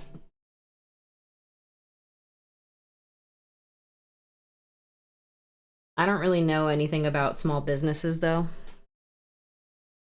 So I would probably need somebody who does. All right, I like the little white shirt on her.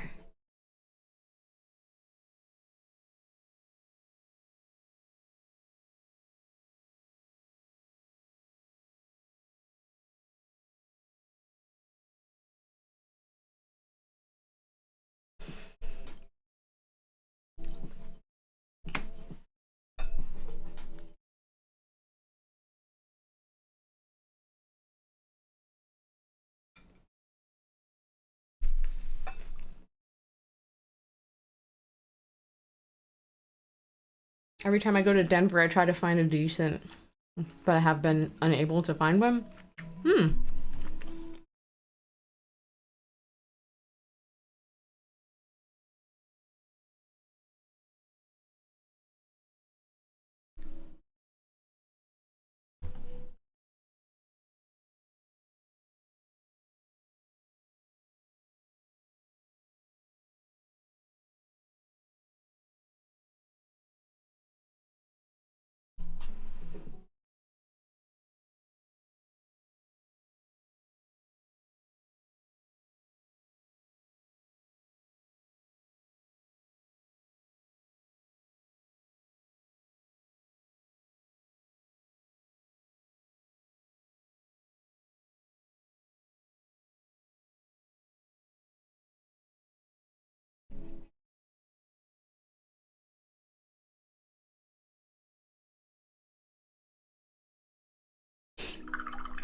There's a great game store with used stuff in Denver.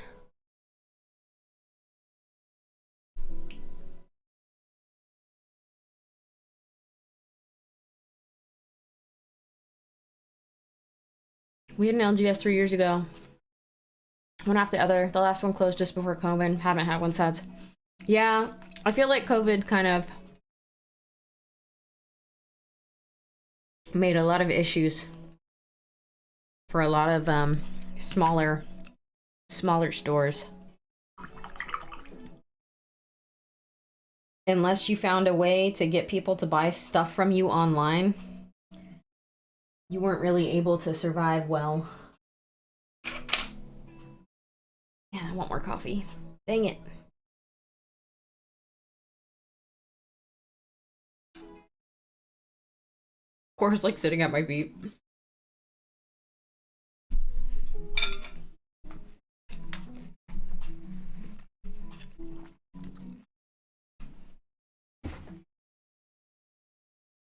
Hello. You can't have my dinner. You're gonna get your dinner in 30 minutes, okay? You can't have any of mine.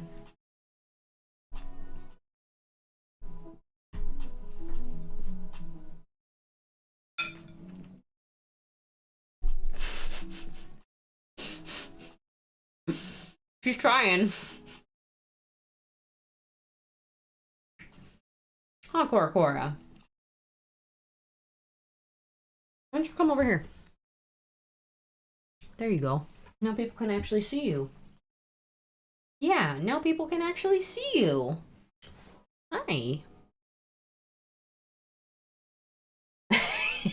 She's like, I'm gonna jump at you until you share. But I'm not going to share.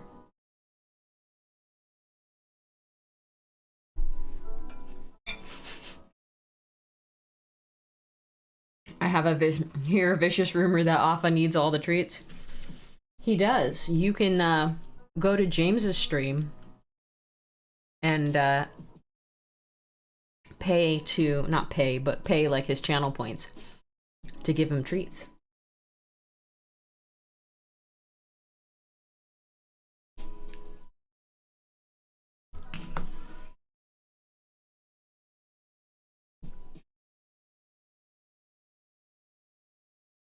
We're still waiting to hear back about Appa's blood work from the last round of blood work that we did. Hopefully I'll hear back tomorrow. Because if it comes back good, that means we can lower the dosage of his steroid again, which will mean that hopefully he'll stop losing muscle / weight and start actually gaining it back.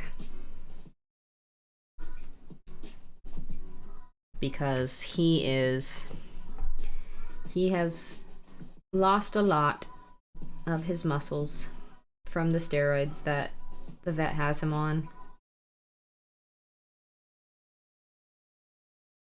All right, I'm gonna get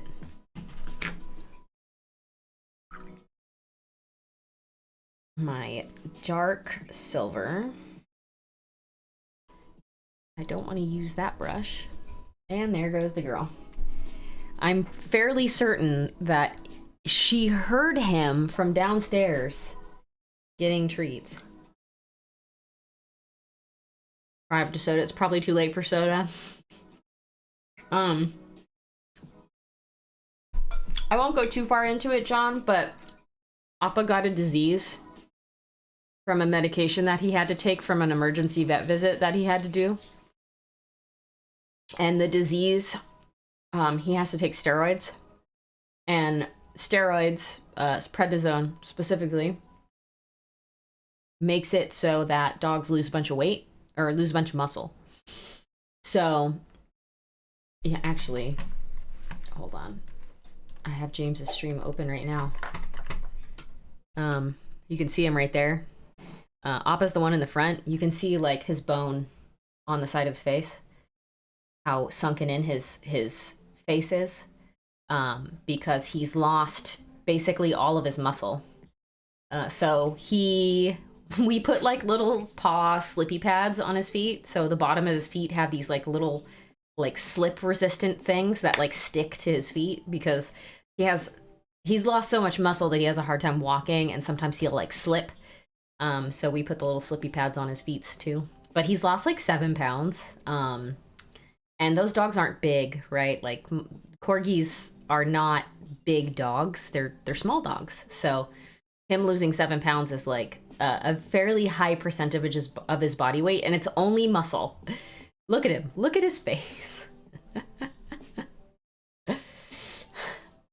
Yes, stream inception. It's true. He's still just as fat as ever. Like he's a very good boy. He's very hungry, but he is incontinent as well. So we've moved basically everything downstairs. You can see his little shaved belly there. But yeah, he has a hard time getting around because of all of the health stuff. So we're slowly lowering the dosage of the steroids over time so that his body doesn't reattack itself and everything.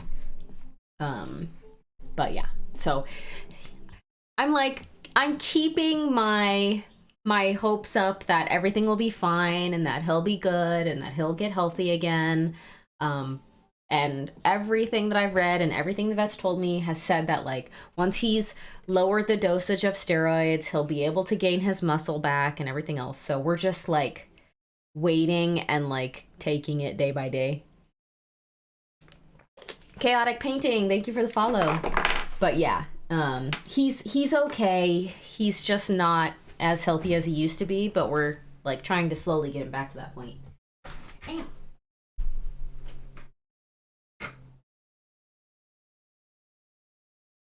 I hear Cora already coming back.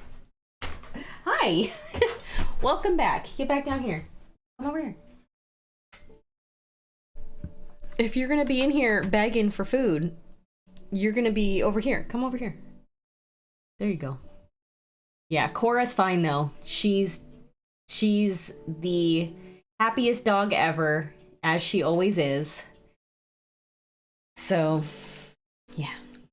While trying to clean my 3D printer screen, I scratched the hell of it and I had to order a new LCD screen. Oh no! Was it because you got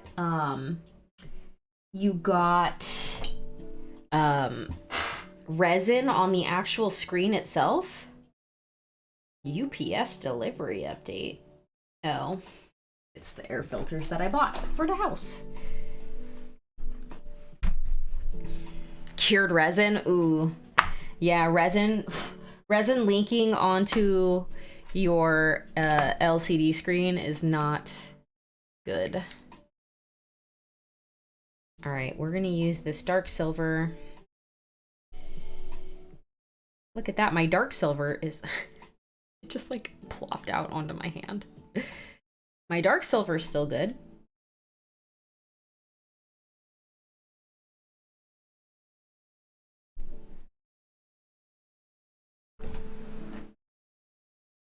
Poor Appa. Hope it all works out. I'm off to bed. All right, no worries. Thanks for hanging out, John. It was good to see you again. Oh, she left again. I've done that with my 3D printer. Thankfully, it was under warranty and they replaced it. Whew. So this is why 3D printing is like such a pain. It's like so many things you have to worry about. Do you know if a pop-off like metal build plate exists? I guess maybe that wouldn't work because there's so much pressure in the build plate.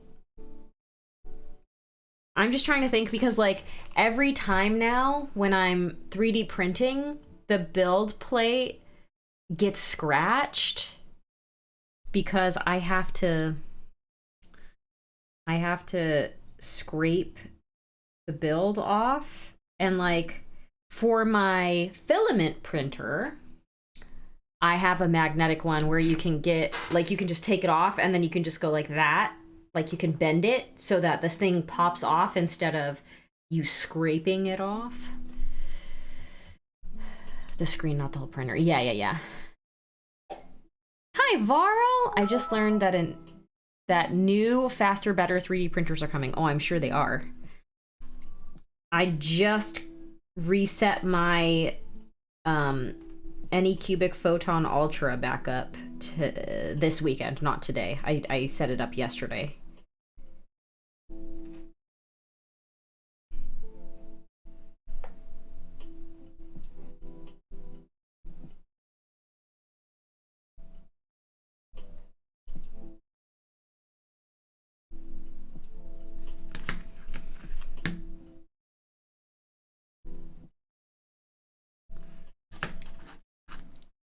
They have them for resin printers? Okay, good to know. I need to get mine set back up. I just moved, so it's kind of just sitting there. I moved 2 years ago, almost 3 years ago, and I hadn't set mine back up until this weekend. So, don't feel bad. Varl, thank you for the resub. I was on the Elegoo website today. The Mars 4 Pro is out with a 9K screen. It's selling for $250. I have my Anycubic Photon, which I got 4 years ago, 5 years ago. And then I've got the Anycubic Photon Ultra. Those are the two that I have.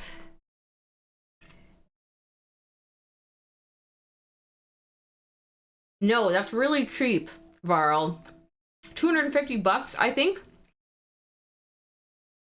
I think my original Anycubic Photon was like 300 bucks.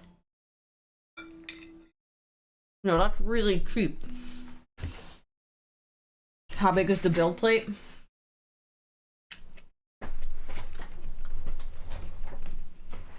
The build plate for my two are very small.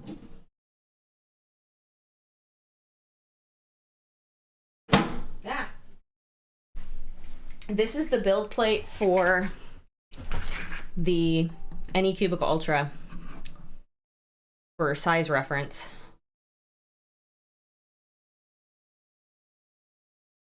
Probably get like 2 of her on there. I know that resin printers with really large build plates are usually a lot more expensive. So much for the barrier to entry. Yeah, I mean, honestly, the barrier to entry mostly is like having a location where you can do the printing, because with resin, you have to wear gloves, you should wear a mask, you should do it in a location that's really well ventilated. So that's like that's the real barrier of entry, is that. Which I might have to take all of my 3D printing stuff into the garage, but I also live in the Pacific Northwest, where it gets really, really cold in the winter and really, really hot in the summer. And you're kind of supposed to you're supposed to have this stuff in a location that's like a little bit more temperate. So pretty small build plate, but it's more than enough for minis. Yeah. I've got the Anycubic Mono X 4K and a DaVinci Junior filament. Resin printers tend to be smaller. Mine is about 700 bucks. FDM is good for terrain. That's why I haven't gotten one yet. I like breathing. Yes. A tent and a filter. Yeah, exactly.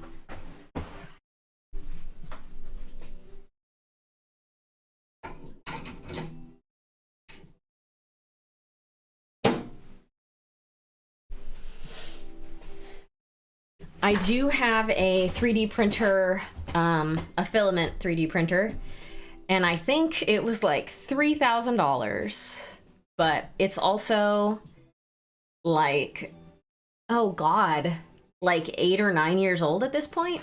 It's pretty old. And I didn't buy it, so I just inherited it after the breakup, because my ex didn't want it for some reason, I guess. Probably because I'm way more into this hobby than he was. Where's my silver? Right here. But I don't really use that one either. It's just chilling back there. The last thing I printed on it was like little Mario coins. Actually, I'll grab them because they're just right there.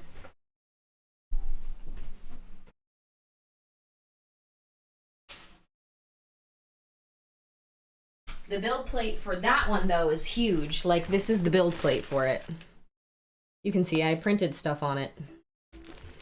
This is what I'm talking about, though. It's like, it's a magnetic tray, and it's bendable. So once you're done printing stuff, you can just be like, boop, and it will pop off. But the last thing I printed on them was these. These little Mario coins. I had printed these because James and I had started going geocaching, although we did it for like 2 seconds. But now I have a whole container full of gold Mario coins that I will never do anything with, so they're just kind of chilling.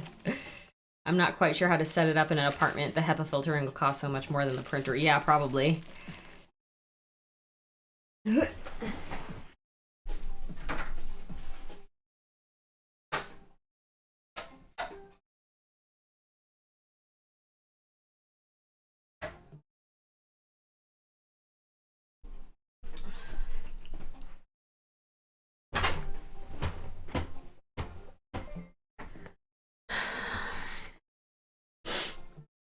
I still haven't used my DaVinci got wrapped up with my Mono X. I want to print some terrain though. I use a small growing tent and I use a blower to vent out a window. I added a T-junction into my dryer vent. Oh, Cranston, that's a really good idea. We started geocaching while hiking, and then I had strokes, and then I couldn't hike. Yeah. No neighbor complaints?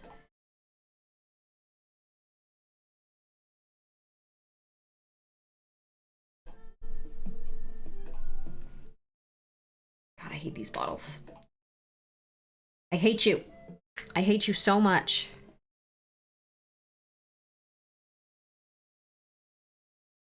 I don't even know how the paint comes out of this.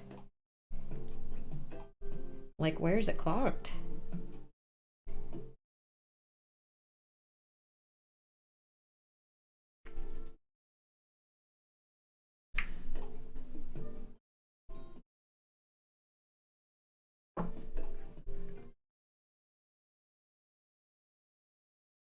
Oh, I see.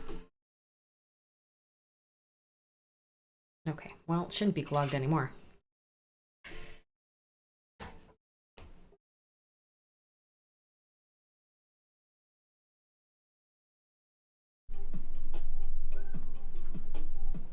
Okay. This one's on the thicker side too, my silver. It's been a while since I used it.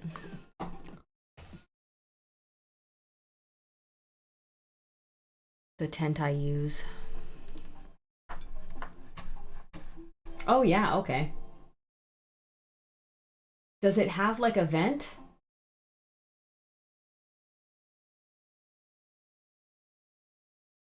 Fireproof and dustproof, printer warm enclosure, constant temperature protective. Oh, maybe I'll get that for outside.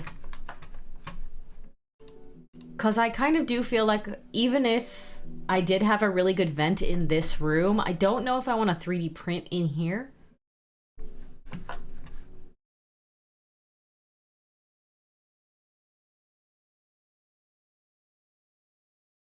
So at that point, I don't even know if I would need a filter if I have it in the garage. There's an opening at the top, gotcha.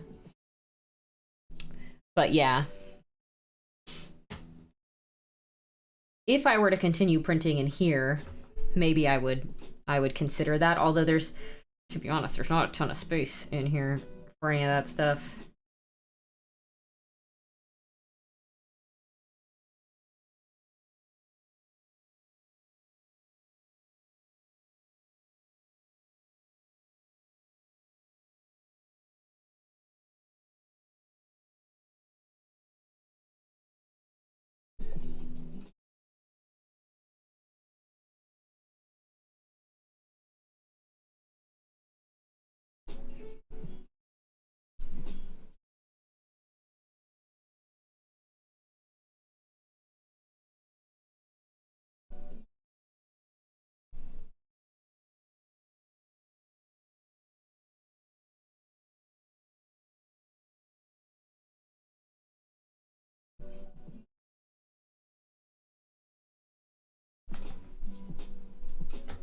I'm already like limited on space in here.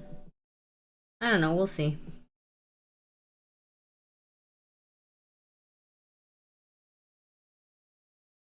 I have a PC case fan mounted in the pipe to help move there. Sounds like you just got it all together.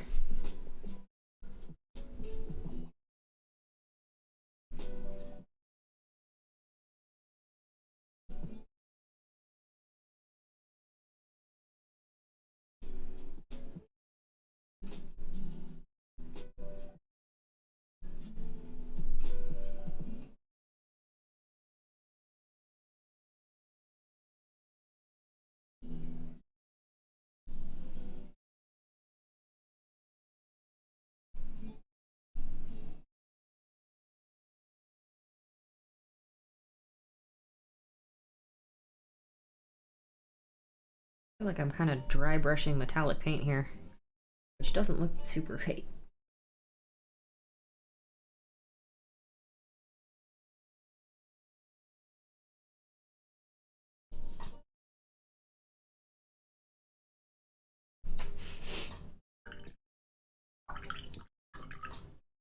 I rent my place. There's nowhere really to vent, so I use the filter. Yeah, that makes sense.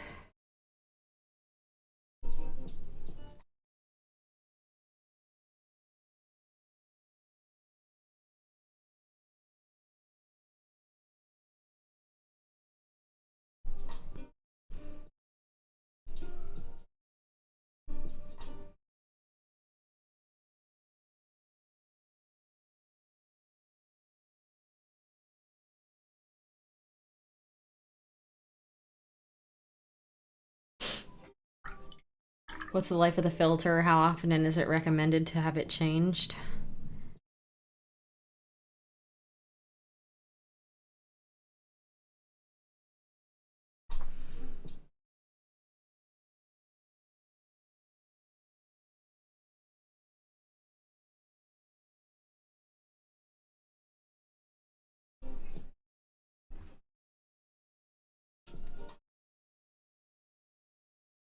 I don't print a whole lot, yeah.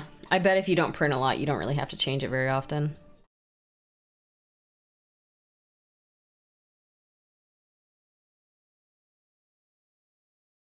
Alright, we're gonna just for this. Yeah, this silver is very thick. Very thick.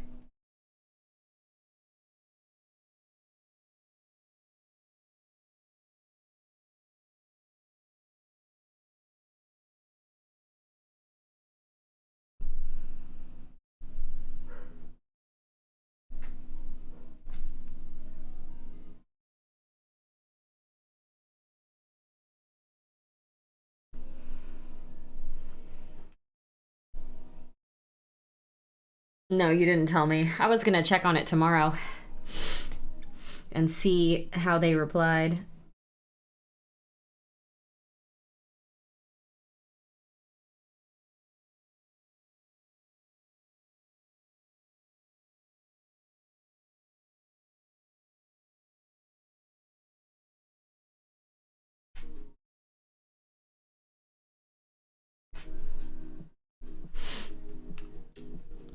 Euthanize, hello.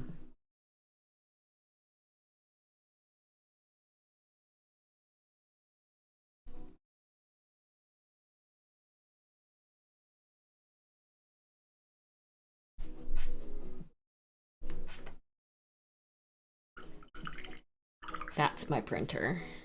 All right, let's see which one you got. I'm curious. EPAX X1N and an E10. I don't really know anything about printers.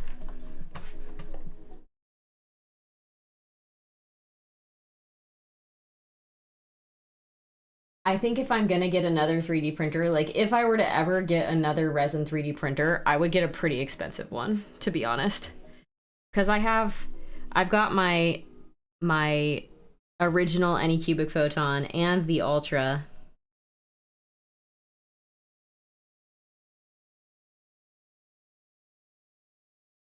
But if I really wanted to like get into 3D printing more, I think I would want to get something a little bit higher end to do some like pretty decently good prints easily. Because that's kind of like, I don't know, I like things to be plug and play and like, I don't know, fairly easy to use right out of the box. I don't want to have to fiddle with the printer a ton.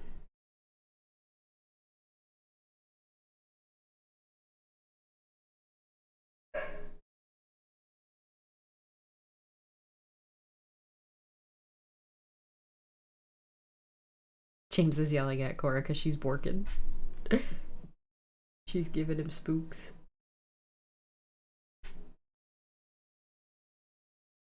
Oh, I hate these claws. I hate them. That's fine. I can fit the hood of the E10 over the X1 completely. 9-inch build plate. Right now, the Saturn II is the best value overall. I have to take a look. All right. I think I'm going to end here, though. Didn't get a ton done. We got some of the thorax. And then we just need to go in and darken up some of the areas back on the legs. But I need to eat my dinner because it's getting cold, and I need to give the doggies their dinner because it's like a few minutes until I'm meant to give Appa his peels. So I think we're gonna end there. Everybody, thank you so much for hanging out. I appreciate every single one of you. We're gonna find someone to raid. Let's see who's streaming. Who else is streaming? Nah, no problem, Cranston. Thanks for hanging out. I think